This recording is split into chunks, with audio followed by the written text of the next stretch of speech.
Carson's Corner is a black LGBTQ-owned small business. They sell merchandise and apparel on pop culture franchises such as Dragon Ball, King of the Hill, Sailor Moon, and of course and most importantly, Power Rangers. If you're interested in getting their amazing merch, be sure to check them out at carsoncorner.com. Link will be down below. Yes! Yes! Yes! Yes! Yes! Yes! Yes! Yes! Yes! Yes! Yes! Yes! Yes! Yes! Yes! Oh my God! We finally got it! We finally got it. Yes, it's about time. We are the champions, my friends. It's like that meme where that bald dude's like cranking out that champion. Yeah. He's in 21st place. Yeah. That meme. I knew it was about time. It was only a matter of time. It's effectively filler episode, but I'll take what I can get. Yeah. Welcome everyone to the Ultra Quick Podcast here on the Morphin Network. I'm Mike Time Rider Zero, your host, and with me as my co-panelist, my NorCal Ride and Die. Which dinosaur guy is it? It is a blue dinosaur guy, and it's not just a blue dinosaur guy. It's that blue dinosaur guy. How are you doing, Miguel? I am doing well. And yep, it's about time that we finally got one of these. Yes. This is episode 20 of Ultraman Blazar, aptly known as Night of the Insects Chirping. And yes, as you can tell by the thumbnail, we finally got a Terroraki focused episode.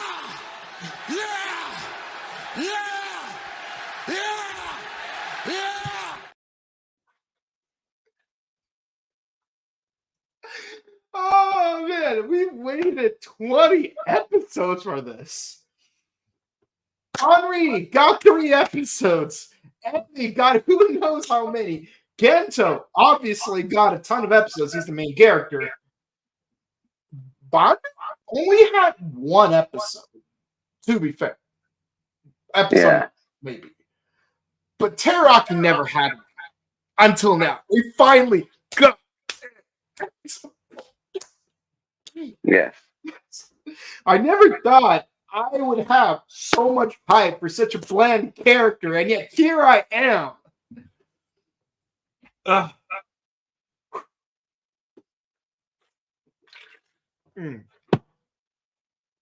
needed all the ATP in my body just to release all that hype right there. Okay. Yeah. What'd you guys think? We finally have a Terroraki episode. What are your thoughts on the character? Do you think that he got a decent amount of character development? Do you think he's going to get at least one more episode before the season's over? Though very unlikely. Let's hope. I mean, I hope both him and Bondo have at least one more episode because Bondo still only has 1 episode. Yeah. But at least now, Terroraki is no longer alone in last place. Now he's tied for last. Mm-hmm. Okay, so it's the obligatory parental approval episode that we get in Tokusatsu. Not familiar with Ultraman as much as I am with Sentai and Kamen Rider, but Sentai and Kamen Rider do this a lot, actually. Geki Ranger, Geki Yellow's marriage interviews. Yes. Heck, even what's his name? Even Kamen Rider Decade had a marriage interview episode, sort of, kind of. Yeah. I mean, there was a marriage interview out of context. Mm-hmm. I mean, I don't know if I would be willing to get married to a Ray Dragoon. I mean, I know some people who would be willing to get married to a Zygon, but I don't know how I feel about getting married to a Ray Dragoon, even if it is wearing an attractive kimono. Pretty much. Yeah. What are some of your favorite obligatory parent episodes of Tokusatsu? Well, let's see.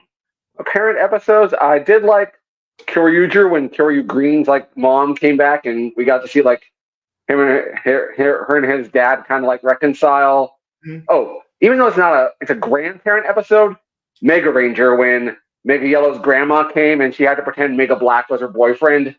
Oh yeah, no, that was fun in both American and Japanese versions. Yep. Yeah. For me, well, if we're gonna talk about American Power Rangers, I would definitely want to mention Return of a Friend Part 2, because even though it's not, I mean, technically it's a parent-focused episode because all the parents of Angel Grove are held hostage. But the reason why I want to bring focus to it is just I love the interaction between Kimberly and her parents. Yeah. By the way, let's see. In Power Rangers, I mean, obviously you got that one episode you mentioned. Let's see. I mean, episode 5 of Lightspeed Rescue was pretty good. The fifth or to last episode of Lightspeed, not so much. Because it's like, I can't stop her if she wants to be a supermodel and an absolute diva. No, you don't do that. You don't do that. No. You don't do that. Let's see. In Sentai, well, obviously there's the Geki Ranger one where Geki Yellow had to have that marriage interview, and of course Retsu was dressed up as Urataro's from Kamen Rider Dead, which is like, I love.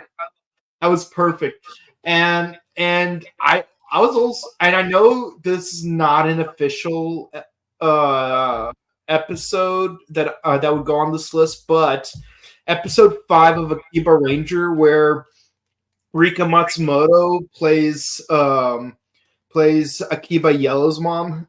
Yeah. Yeah, I mean, it's not official, so I will still count it. Let's see, in Kamen Rider, I think the main one is Gentaro's grandpa from Forza, yeah. Because it's like, it's crazy, like this old dude is exactly like his grandson. It's just perfect. Mm-hmm. It's just perfect. Let's see, parental approval episodes. I mean, you don't really get one in Drive, although like clearly Go had daddy issues, but I don't think it counts because it's like his dad is the main villain, so I don't think that really counts. True. Yeah. Let's see. Are there any more that we need to know of? Honestly, in Kamen Rider, parents are usually villains. Now that I think about it. Mm-hmm. Well, part of like Time Ranger's major arc was basically Time Red getting his autonomy from his dad. Yeah, that's true. Oh yeah, no, yeah, you're right. Definitely Mr. Collins in episode 30 where it's like, Wes, you don't understand. I'm proud of you. You sought your own destiny. Who am I to stop you? Look, I can take care of the company. I don't care if I'm dying of stage 3 cancer and having my 5th heart attack. You need to save the future because that is your future. But yeah, no. But in Kamen Rider, parents are usually villains. Now that I think about it, like for example, Sky Rider. The main character's dad was a member of Neo Shocker. Kamen Rider Black. Both Black and Shadow Moon's dads were members of this cult. Yeah, let's see. What else was there? Oh, yeah. Kamen Rider Fies. Like, the teacher that they regarded as their dad was working for Smart Brain. Let's see. Mm-hmm. I don't think anyone had a dad in Hibiki. I think they actually, come to think of it, I think in the first half of the Heisei era, the only good dads that were there were Kagame's dad and Wataru's dad. Mm-hmm. Because like Kagami's dad is like, yeah, like I'm working with these bad guys, but I'm actually trying to overthrow them because they're evil. Son, you gotta stop them. And of course, Kuren, Otoya is he's a sweetheart on the inside. So there's that. Yeah. Okay, so now that that's out of the way, but yeah, so our main characters have to do a stage show to PSA people about what to do when a Sporix attacks. What? Oh, okay, yeah. Sorry, not Sporix, Kaiju. When a Kaiju attacks. And yeah, they have to do it in 23 different districts. And they're like, is this really part of our job? Yeah, well, the commander was suspended recently, so yeah. Yep. And they have to do it in every single prefecture. Well, 23 for now. Mm-hmm. But, and of course, Teraki's like being really anal about this. It's like, why are you wearing a cape? Because it's flashy, and I like capes. I'm like Mystic Force Yellow. Chip loves capes. I love capes. We all should have capes. But as we all know, no capes. Pretty much. No capes. Have you learned nothing from The Incredibles? No capes. Has there ever been an Ultraman that had a cape? A cloak doesn't count. No. There you go. Capes are not practical when it comes to space combat, okay? True. It'll just get all over your face and ruin your line of vision. Or if you return to Earth's atmosphere, you'll get caught against a turbine. Mm-hmm. Yeah. But Teraki gets a phone call saying his dad had a heart attack. What, dad had a heart attack? Nope. Psych. You're just getting a marriage interview. God damn it. Pretty much. He got tricked by his dad and brother. Wait, hold on. Have you considered signing on to J-Date? Wait, when you say J-Date, do you mean Japanese date or Jewish date? Yes. God damn it. I don't want to go on a dating site. They're all bots. They have less personality than Earth Garon. Pretty much. And I've seen and if I wanted to see someone date a bot, I would rewatch episode 6 of Blazar. That's true. I have Yasunobu in his washer or dryer. Yeah, it's like, oh Washi, you're so sweet to me. No one cleans my clothes like you do. You understand all my problems. Mm-hmm. I imagine that someone somewhere out there in the Aurora Galaxy is throwing up in their golden helmet thingy. That, or we also have the episode of Zenkaiger with the love monster, where Vroom wound up falling for a human woman. Yeah, and Two Kaiser was with a Kikanoid. Yeah, and also let's not forget all those times where someone was hit, where you would have a human character hit on a human gear. Yeah. Remember, kids, robosexuality is a sin. Do not let your robotic circuitry enjoy the pleasures of the organic flesh, lest you be sent to a robot hell. Lord have mercy. Yeah. All the people who made Tokyo, you're always made wagon like super thirsty. Oh yeah, no. She's always taking selfies, and then she's always like let's just say she's always positioning herself to do a Romanian deadlift, if you know what I mean. Yeah. Yeah. So that's kind of freaky. And they even like reference that in what's that? What was it? Akiba Ranger season 2. When turns out Akagi's weakness is robotic women. Yeah. Because he first liked Colin from Live Man. Oh yeah. Oh yeah, man. I miss Live Man. Can you imagine if our two friends were not killed in the first episode, that season would have had the first female Green Ranger? Oh yeah. Yeah. Because, they had a male and a female scientist friend who were killed in the first episode. Then their two younger brothers took over as the Green and Black Rangers, which means that if they did not die, inevitably, Cy Green would have been female. Mm-hmm. Which means we would have had our first green female ranger, and then people would be less confused. Like, wait, hold on, why is a chameleon green a girl? And then in America, people will be like, wait a minute, why is Dino Fury Green a girl? And I'm like, Yeah. really? Like, are we gonna pretend that Taylor Earhart wasn't a girl, or rather was a girl? Mhm. By the way, fantastic character in Then retrospect. again, wouldn't Maylife technically count as the first female green? Not in a core team.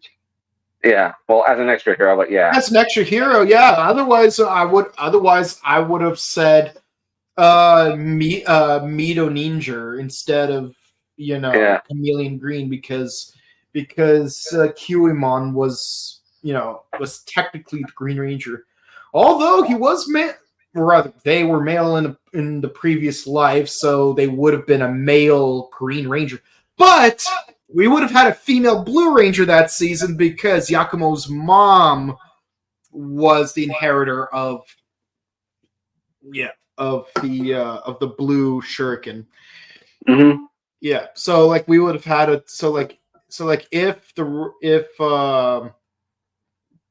Takaharu's dad didn't lose his powers, then we would have had a team of red, green, blue, yellow, pink, traditional colors, where blue was female, but instead we ended up having red, blue, yellow, pink.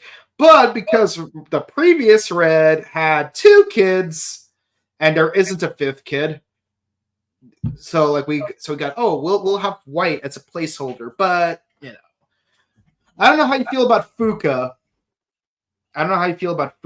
Because I don't really care for her. I know she's supposed to be like the most pop, or at least they try to market her to become the most popular character on the show. But honestly, I was not buying into it. I preferred Kasumi, the science ninja, because science. They're blinding me with science. Okay. But yeah, so part of the reason why he's requested to get married is because, his dad's getting old, the crops are dying, and someone needs to take over the family business. But why are the crops dying is the better question. Are you familiar with the nitrogen cycle? Yeah. Good. Then I don't have to explain the nitrogen cycle to the audience.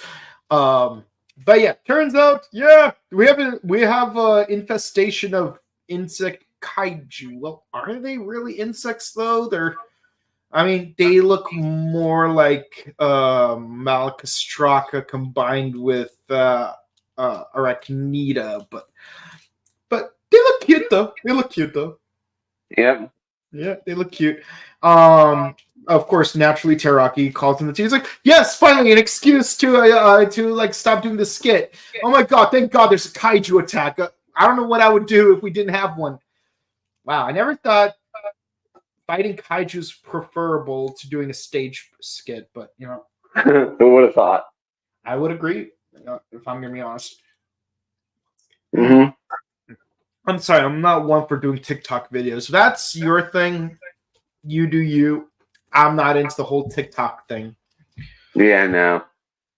Yeah. Anywho. But while they're on the run, they have that moment of epiphany. It's like, oh, so it's really that difficult for you to fight kaiju? No wonder you're never around. I will never pester you about getting married or taking over the farm again. I'm like, really?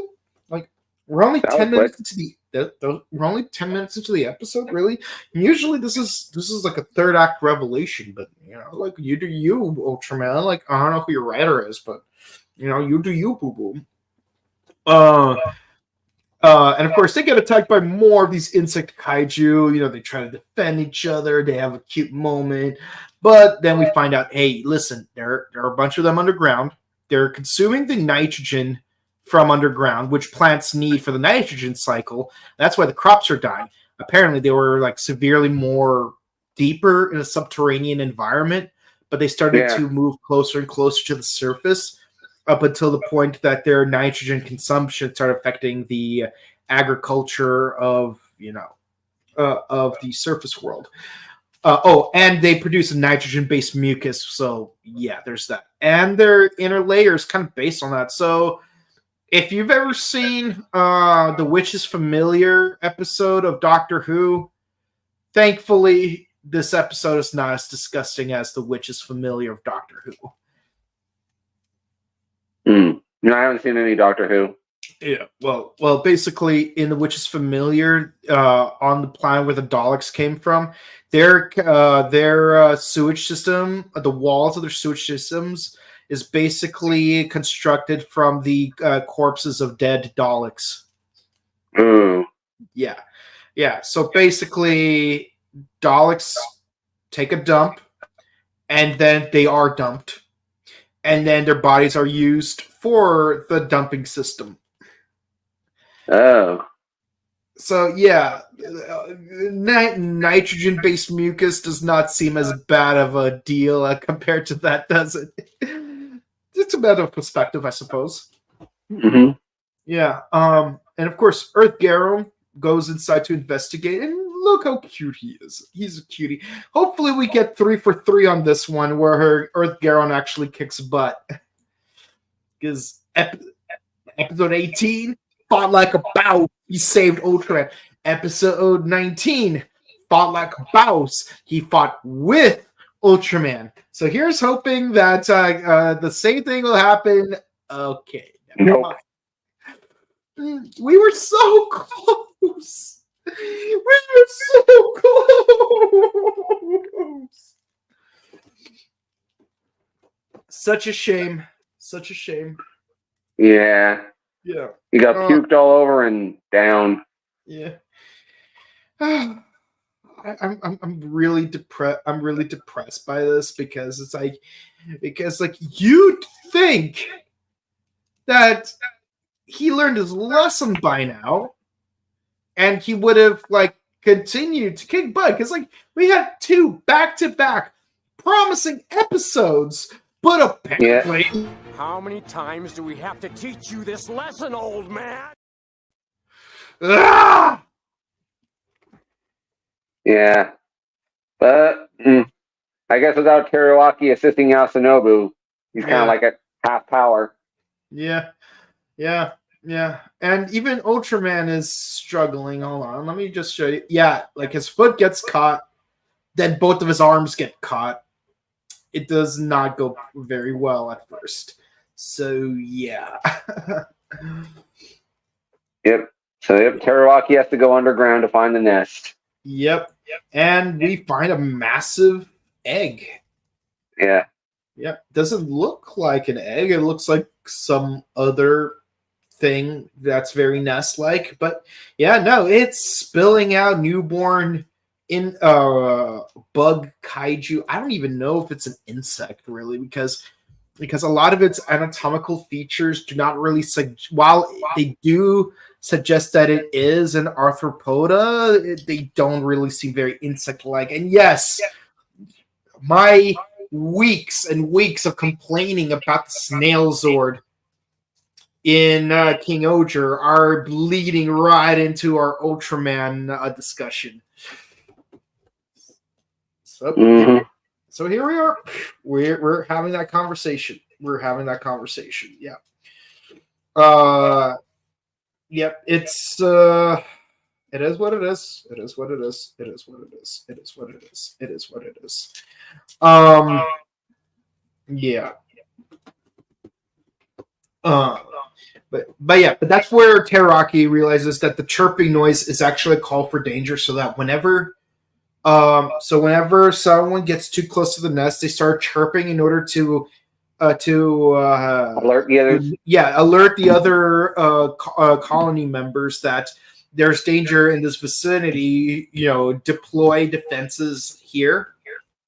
Mm-hmm. So much like the song about the moth and the bat, if you're familiar with Digimon 02, we just have to replicate the sound that it's making to divert where the insects are. So yeah, good job, Teraki, for figuring that out and relaying that to Emmy. Indeed. And I love how the farmers are being very cooperative here, because usually the farmers are not very cooperative with city folk. That's true. Yep. Yeah. I mean, it's a culture thing. It's a culture thing, like they both have a different way of life. But as long as we are on the same page that, hey, we're trying to salvage everything we can. We're trying to save lives. We're trying to save livelihoods. Let's work together on this. We should do fine. Yeah, it should work. It should work. I mean, look. What was Jetman based on? Like, we got a farmer, an idol, a jazz playing punk, and a soldier. So it's like, yeah. So it's not impossible for people to collaborate and cooperate, and to get things done. And of course, the mother kaiju is like trapped in a bunch of cables, which creates a perfect opportunity to use our new toy from the previous episode. Yep. Bow and arrow mode. Yeah. Yeah, it's like, I like that. It could be used as a bow and arrow. It's pretty lit. Agreed. Yeah, it's pretty good. And of course, everyone says their goodbyes, but they're met with some really bad news. So apparently, people saw the footage of Scarred's work, and the brass liked it so much, they're going to have to do the skit in all 47 prefectures. Yeah. So yeah, that's some bad news right there. Yeah. 47 prefectures. 47 prefectures. That's gonna be insane. Like, I hope there'll be more frequent kaiju attacks just so they won't have to do those skits. Yeah. Again, why not just film yourself doing the skit one time and then just broadcast upload it to the internet or something. Yeah, just broadcast it. I mean, that's what Power Rangers did when the Sporks attacked. It's like, hey guys, everyone Buzz Blast. Just so you know, if a Sporks shows up, call the Ranger hotline, and we'll be there in a jiffy. And the Ranger hotline was a real phone number you could dial. Yeah. I don't know why Ultraman can't do the same thing, but I guess Buzz Blast has a better budget than the GDF does. Probably, yeah. Yeah. But we do get one less touching scene where the following day, the Teraki's dad is like digging through his soil, and he finds some nitrogen-rich soil. Like, finally, some nitrogen-rich soil. He's like, "This is the land that my son protected." Yeah.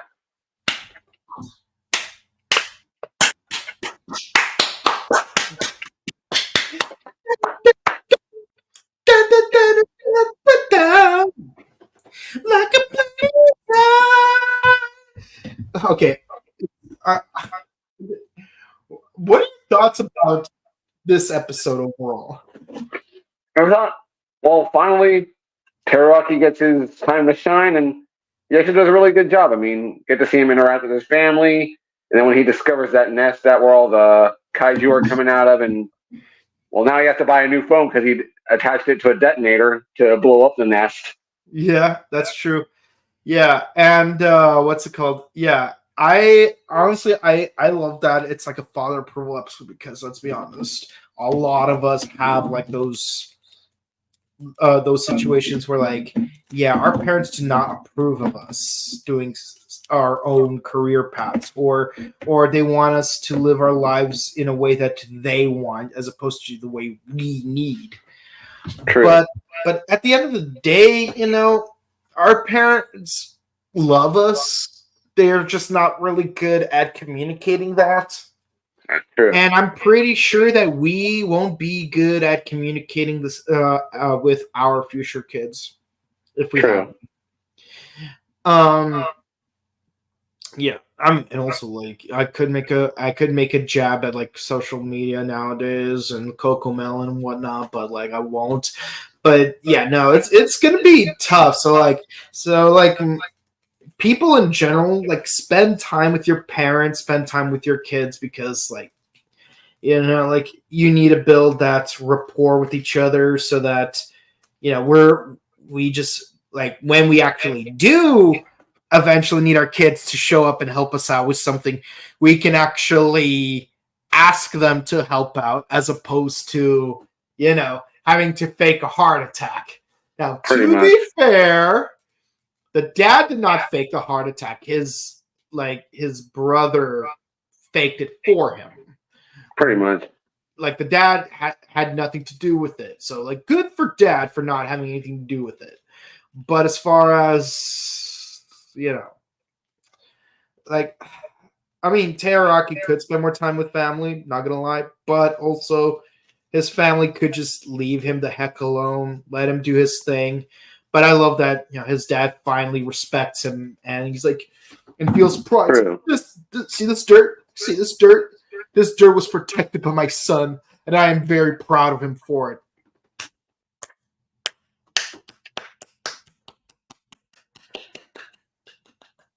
Yeah.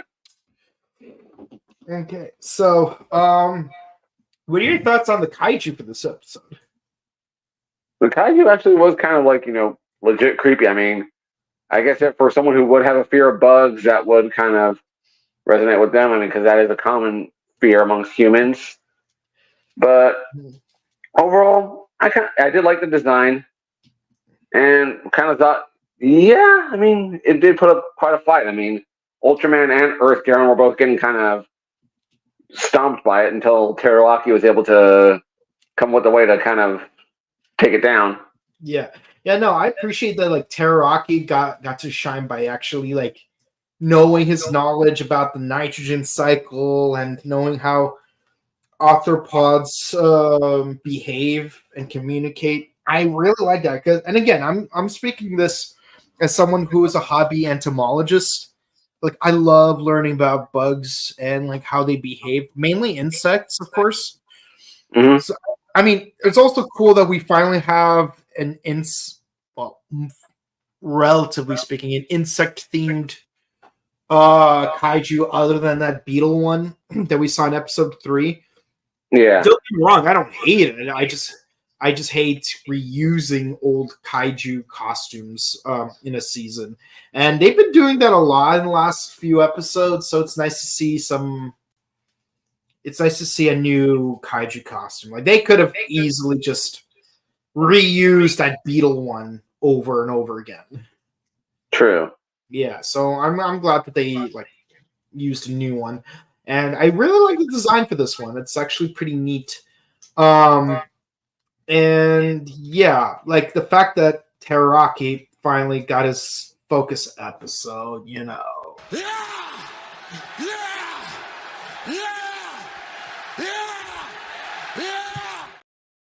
Yeah, it's like it did not disappoint, even if it is a filler episode. I still wish that he would at least turn into a second Ultraman, because it's like, if he's gonna be, like, backburned so much, at least, like, reciprocate it. Yeah. Well, that's all I have to say on that. But yeah, so what's your final score on this one? This one's probably like a solid 9.5 out of 10. Yeah. I mean, it's a filler episode, so it doesn't really advance the story, but it does give the characters much needed growth. So yeah, and overall was really solid with the pacing. Yeah, no, I agree. Like the kaiju this episode really gave Ultraman and Earth Garon a run for their money, and that's saying something, considering that Earth Garon and Ultraman had made so much progress in the last 2 episodes. That's like, wow, they're really being overwhelmed here. Wow, like looks like we still have a ways to go. I mean, it's kind of like how, like, in Power Rangers SPD, like, Jack finally got the Battleizer in that 2-part episode, but then the very next episode, it's rendered completely useless. Pretty much. Yeah, swatted. Yeah. But with that in mind, I'm glad Teraraki finally got a focus episode, but it's only a shame that it is a filler episode. But again, he had shown character in this one, so I'll have to give him a 9.5 just for like just being a real trooper right there. Mhm. Okay, let us know what you guys think of the episode. Did you like it? Did you hate it? Let me know. Finally, Kabuto gets his wish. It's a teriyaki focus episode. With he's right. He's right though. He's right though. He's right. Mhm.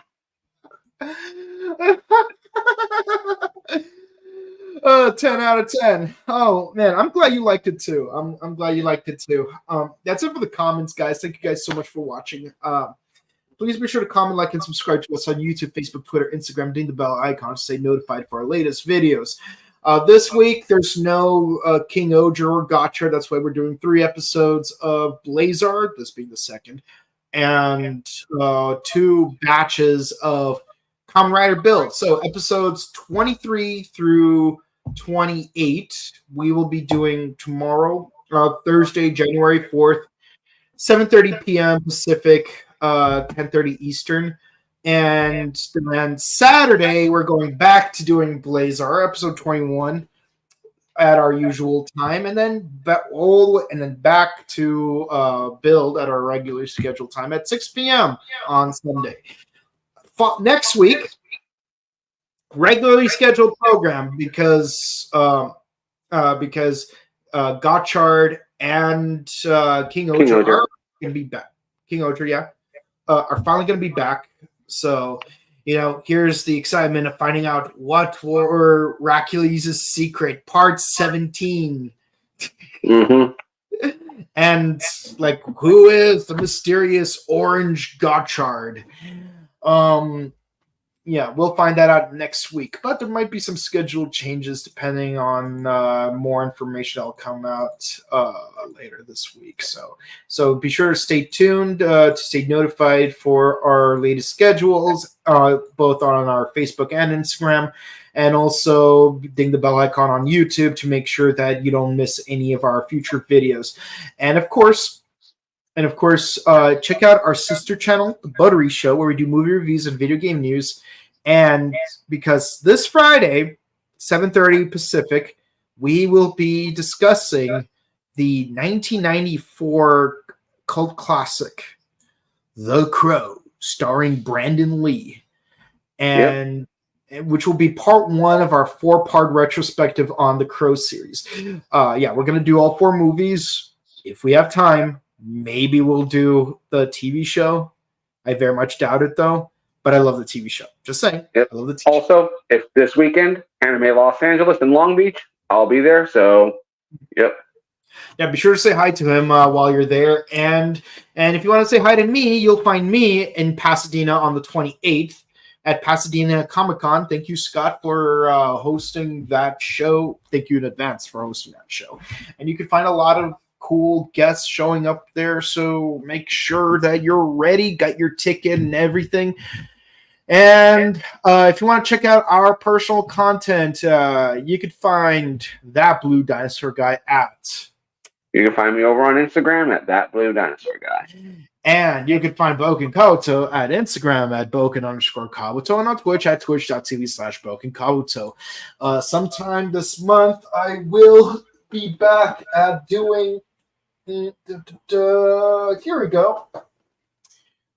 Mega Man Battle Network on my Twitch. So be sure to subscribe to, well, not subscribe, but follow me on Twitch so that you can stay tuned to my streams so that we could save the internet together in the year 2000X or 2000XX or whatever year it's on there. It's so weird. But yeah, with that in mind, thank you guys for watching. Stay safe, stay hydrated, update your emergency kits, and have a great time for all of you attendees at Anime LA. Make sure you get all those ribbons that you're hunting for and you're doing it safely. And, we're all having a good time. We're all having a good time. With nothing else to say, care to finish us off? All right. Have you heard that Nicolas Cage is going to be the spokesperson for a hairdryer brand? It does fit, as he does have experience with Con Air. Ha! はい、あるとじゃないと。